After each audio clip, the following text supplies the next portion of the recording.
This very short novel is number 37 on the Modern Library's 100 Greatest English Written Novels of the 20th Century. The story of the bridge of San Luis Rey, which is a bridge in Lima, Peru, in the 18th century. It's set in 1714. This rope bridge breaks, and the 5 people who were crossing the bridge, they fell to their doom. On Friday noon, July the 20th, 1714, the finest bridge in all Peru broke and precipitated 5 travelers into the gulf below.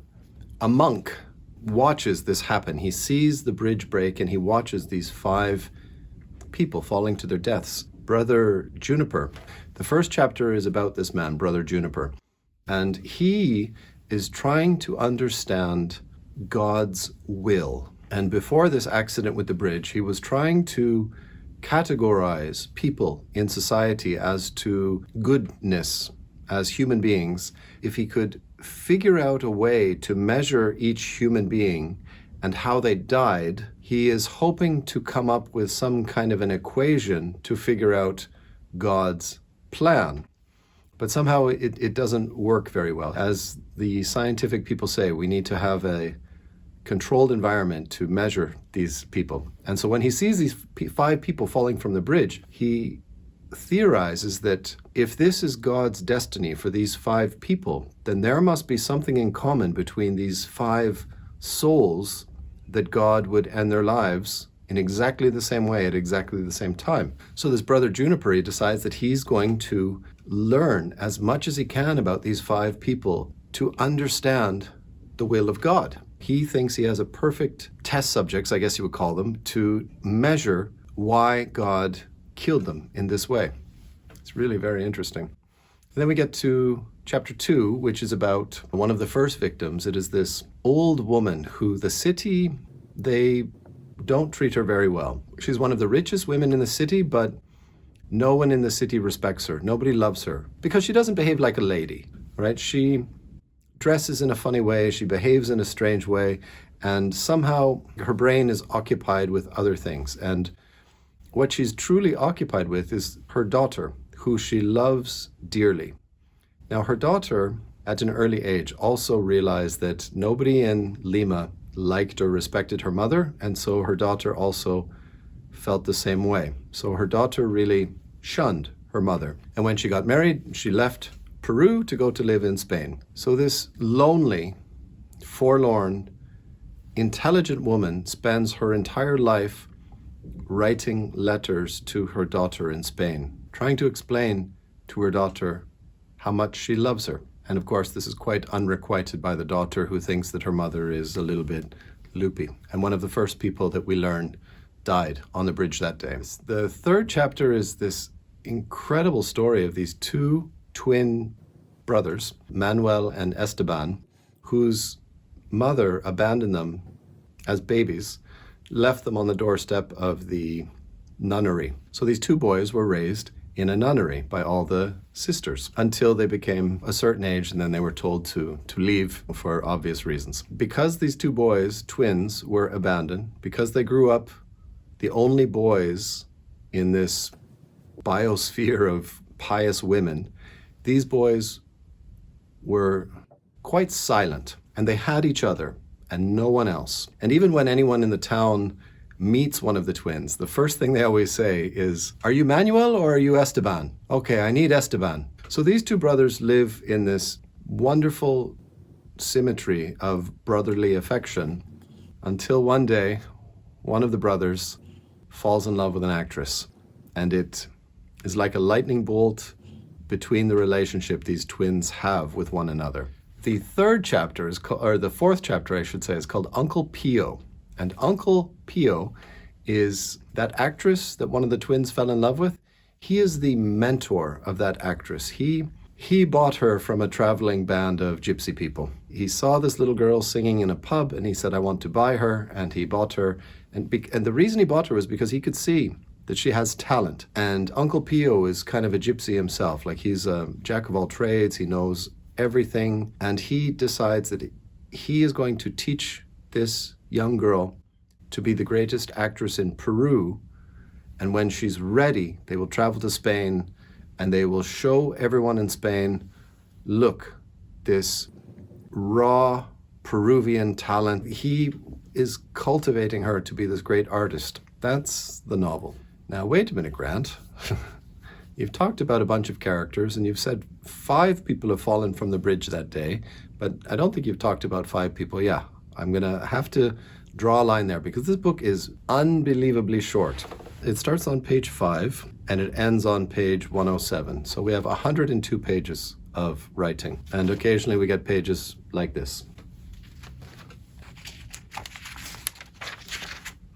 Even less than 100 pages of, I think, the greatest novel I have ever read and one of the greatest novels ever to have been written. Absolutely, yes. I'm not saying that lightly by any means. And I was thinking about some of my most treasured books that I dearly love, comparing it to this one. One of the books I love is, or it's actually a series, the Alexandria Quartet by Lawrence Durrell. I love that series because it is so complicated and the relationships between the characters keeps changing and evolving with each new entry in the series. There's 4 books. It begins with Justine and it gets more complex in Balthazar. It gets incredibly more complex in Mount Olive. Even in the final book, Clea, the story, the characters just keep interweaving with new layers of intrigue. It is mind-bending. And this book is like that. We have the 5 characters who died on the bridge, but then we have all of these secondary characters who are all involved with all of the other characters in the novel.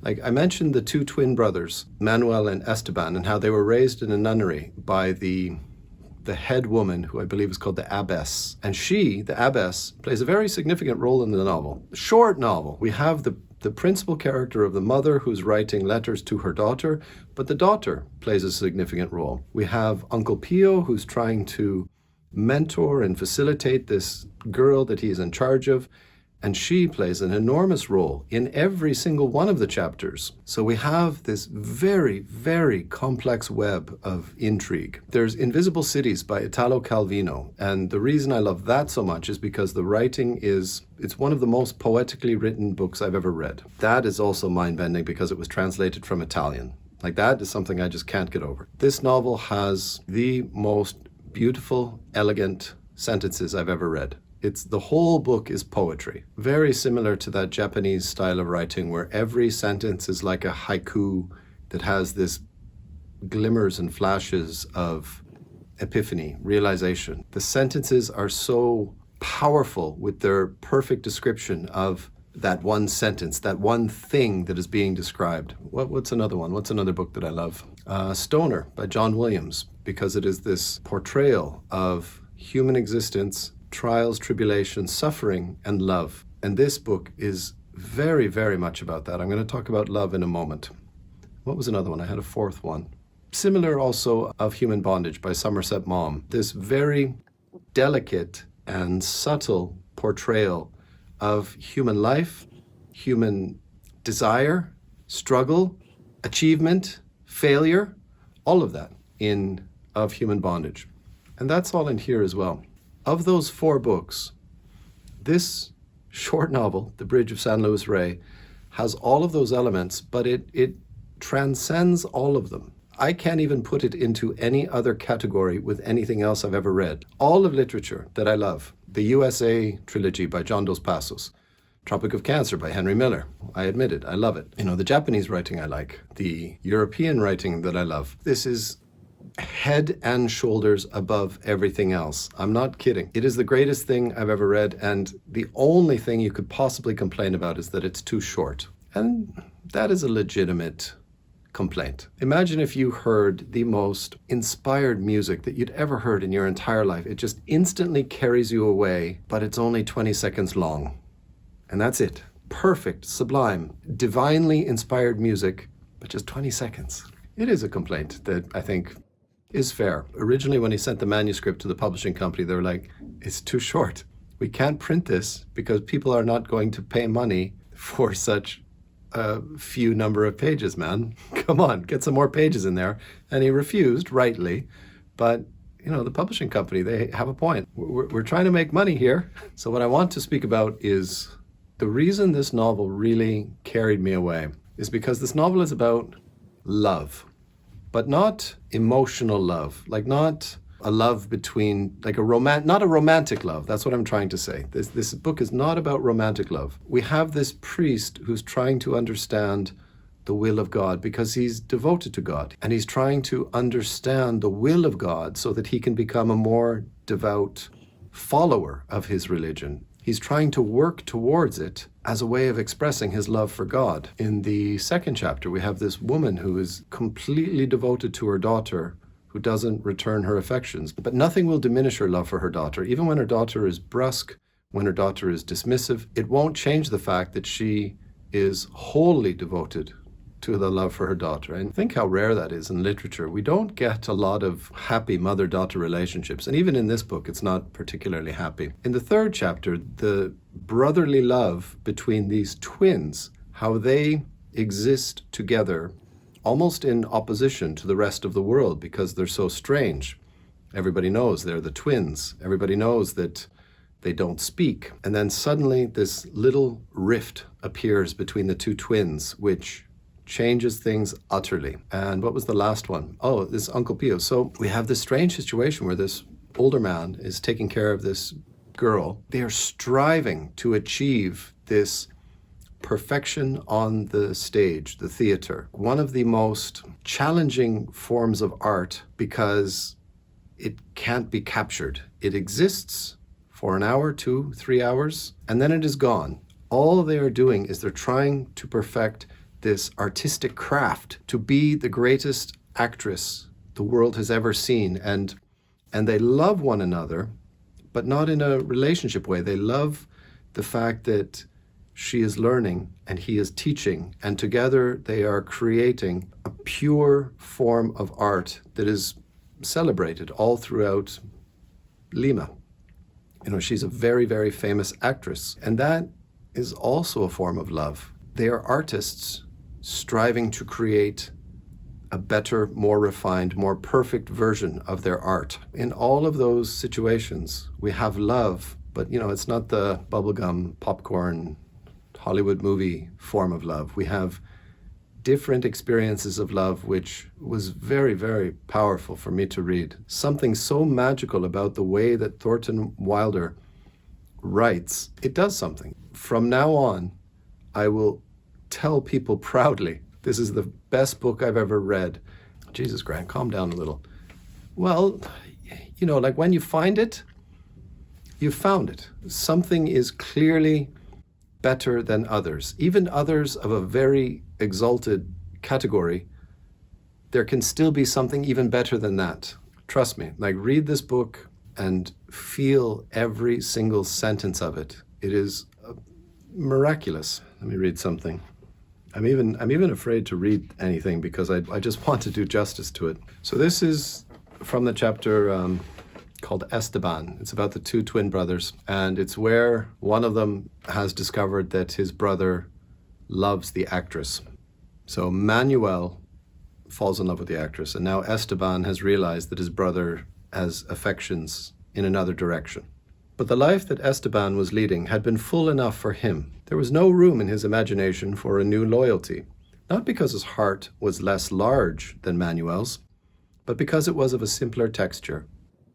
Now he discovered that secret from which one never quite recovers, that even in the most perfect love, one person loves less profoundly than the other. There may be two equally good, equally gifted, equally beautiful, but there may never be two that love one another equally well. So Esteban sat up in his room by a guttering candle, his knuckles between his teeth, and wondered why Manuel was so changed and why the whole meaning had gone out of their life. Which one are you, Manuel or Esteban? It doesn't matter. You are both unfriendly. Neither of you ever comes to see me. So let me read a little bit about Thornton Wilder, because his biography is astounding. He was born in Madison, Wisconsin on April the 17th, 1897, to Amos Parker Wilder and Isabella Niven Wilder. The family later lived in China and in California, where Wilder was graduated from Berkeley High School. It's amazing how they just pass over that little moment without comment. Like, how did an American in the earliest part of the 20th century happen to be living in China? After 2 years at Oberlin College, he went to Yale, where received his undergraduate degree in 1920. A valuable part of his education took place during summers spent working on farms in California, Kentucky, Vermont, Connecticut, and Massachusetts. His father arranged these vigorous shirt-sleeve jobs for Wilder and his older brother Amos as part of their initiation into the American experience. Must have been a hard father, and even those summers must have been terrible, but you can't deny the experience that someone would get from living life like that. Wilder's friends included a broad spectrum of figures on both sides of the Atlantic. Hemingway, Fitzgerald, Alexander Wolcott, Jean Tunney, Sigmund Freud, producer Max Reinhardt, Catherine Cornell, Ruth Gordon, and Garson Kanin. Beginning in the mid-1930s, Wilder was especially close to Gertrude Stein and became one of her most effective interpreters and champions. Wilder enjoyed acting and played major roles in several of his own plays in summer theater productions. He also possessed a lifelong love of music, reading musical scores as a hobby, and he wrote the librettos for 2 operas. Teaching was one of Wilder's deepest passions. He began his teaching career in 1921 as an instructor in French at Lawrenceville, a private secondary school in New Jersey. Financially independent after the publication of The Bridge of San Luis Rey permitted him to leave the classroom in 1928, but he returned to teaching in the 1930s at the University of Chicago. Imagine that, going back to teach because you love doing it, rather than becoming a hermit and writing more books. It's funny because I read this book such a long time ago and it didn't have such a deep impact on me as it did, just last week when I read it. I guess you need to reach a certain emotional maturity to be able to really be truly affected, because it may seem peculiar, to try to really understand these different types of emotional love that people have, not just the Hollywood boy meets girl standard love nonsense. Oh, they meet. Oh, and there's trouble. There's a misunderstanding. And at the end, they get back together. It seems like Hollywood thinks that Cinderella was written just a couple of years ago because they keep telling the same story again and again and again. Please read this book. If you read one book this year, if I can recommend that you go and find a copy of this book, and you should. It should be quite easy if you're living in North America, maybe a little bit more difficult if you're in Europe, but this book has profoundly affected me. A little bit too short. Oh well, sometimes that's all you get, like a little caviar. If you ate an entire cheesecake, you'd be really quite sick and nauseous, all right? You only need a little bit to enjoy it. And now I know which I think is the greatest book ever written. Well, Jesus Christ, Grant, how are you going to make videos after this? Well, thank you for watching. Take care.